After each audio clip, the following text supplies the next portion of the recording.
Comment percevez-vous le phénomène de montée des populismes en Europe?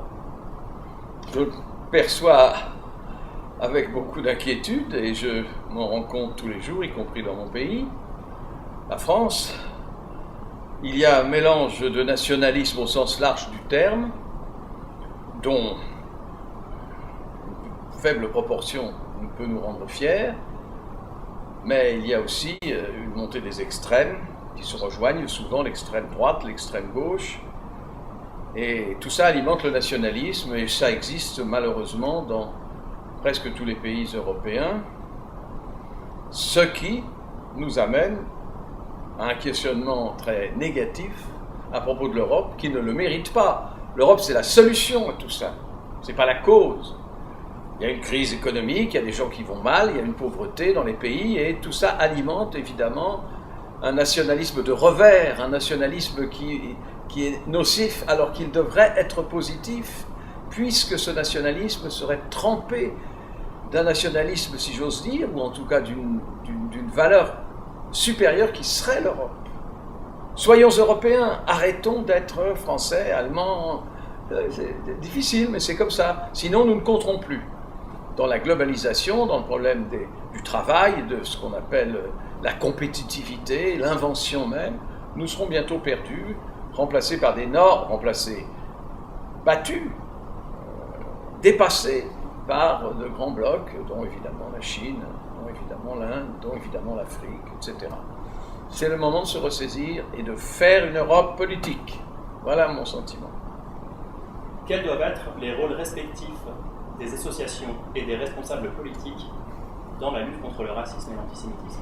Je crois que l'indignation appartient à tout le monde, aux deux, mais l'expression de l'indignation, l'expression populaire, l'expression dans la rue, le refus du racisme et de l'antisémitisme appartient à la société civile, au peuple de France. Malheureusement, on peut dire aussi que l'antisémitisme et le racisme existent dans le peuple de France. Donc, c'est compliqué, mais nous avons une responsabilité historique, nous, parce que c'est le retour de ce racisme.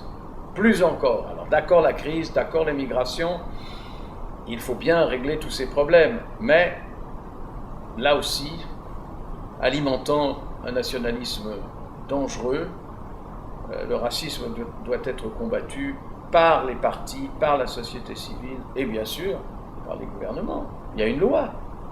Il y a des lois à faire respecter qui interdisent l'expression du racisme. Quelles sont les initiatives innovantes de lutte contre le racisme et l'antisémitisme que vous pouvez évoquer? Les initiatives innovantes, c'est qu'il y a beaucoup de films là-dessus qui mettent pas forcément sur le racisme, mais sur ce mélange qui est devenu la France ou que sont devenus les pays européens. Parce que c'est comme ça, on n'arrêtera pas des gens qui ne peuvent pas nourrir leur famille, on ne les arrêtera pas d'essayer en permanence pour nourrir leur famille. Mais ça changera. L'Afrique change, la croissance existe, l'Afrique se ressaisira et peut-être même nous dépassera bientôt. Alors, les innovations, c'est évidemment l'éducation qui en est chargée, mais l'éducation ne sait pas suffisamment prendre les choses à cœur, si j'ose dire, élever moralement les gens. C'est très dommage, il y a des méthodes qui marchent, d'autres qui ne marchent pas. Et vous savez, il y a quelque chose de très grave, c'est le choc des racismes et de l'antisémitisme. C'est que se développe un antisémitisme chez des gens qui eux-mêmes sont en butte au racisme. Et ça fait encore plus peur, au sens sociétal du terme, vous voyez. Oh là là, les Juifs, on vous a assez entendu.